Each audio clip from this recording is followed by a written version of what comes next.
আসসালামু আলাইকুম। আজ আপনাদেরকে দেখাবো পেঁয়াজ কলি ভাজি। পেঁয়াজ কলি ভাজির জন্য আমার লাগবে পেঁয়াজ কলি আর কিছু আলু। আমি কুচি করে কেটে নিয়েছি আলু, আর পেঁয়াজ কলিগুলো একটু ছোট ছোট করে কেটে নিয়েছি, এই যে গোল গোল করে কেটে নিয়েছি। লাগবে আমার পেঁয়াজ কুচি, কাঁচামরিচ আর রসুন কুচি। লাগবে তেল, লবণ, হলুদ। আমি একটা প্যান উঠিয়ে দিয়েছি, এখন দিয়ে দেব তেল। এখন দিয়ে দেব পেঁয়াজ কুচি, দিয়ে দেব কাঁচামরিচ। আমি 3টা কাঁচামরিচ দিয়েছি। এখন দিয়ে দেব রসুন কুচি করে কেটেছি।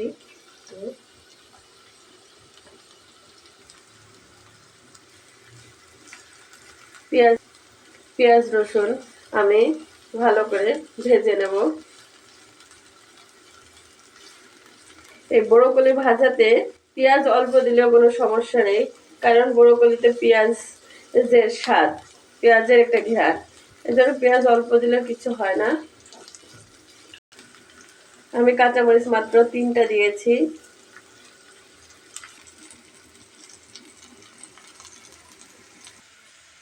মরিচ পেঁয়াজগুলো আমি বাদামি কালার করে ভেজে নেব।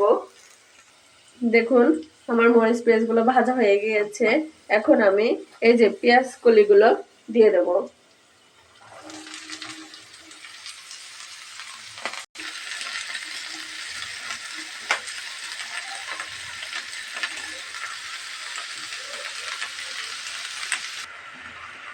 আমি এখন দিয়ে দেবো হলুদ, অল্প একটু হলুদ, আর দিয়ে দেবো হলো পরিমাণ মতো লবণ।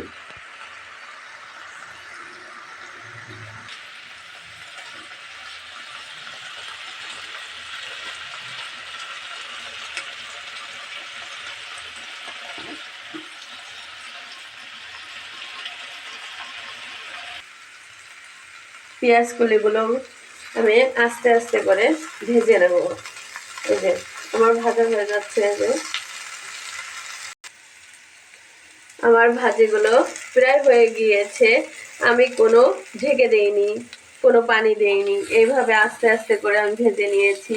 দেখুন পেঁয়াজ কলিগুলা সবুজ কালার, একদম সবুজই আছে, কোনো পরিবর্তন হয়নি।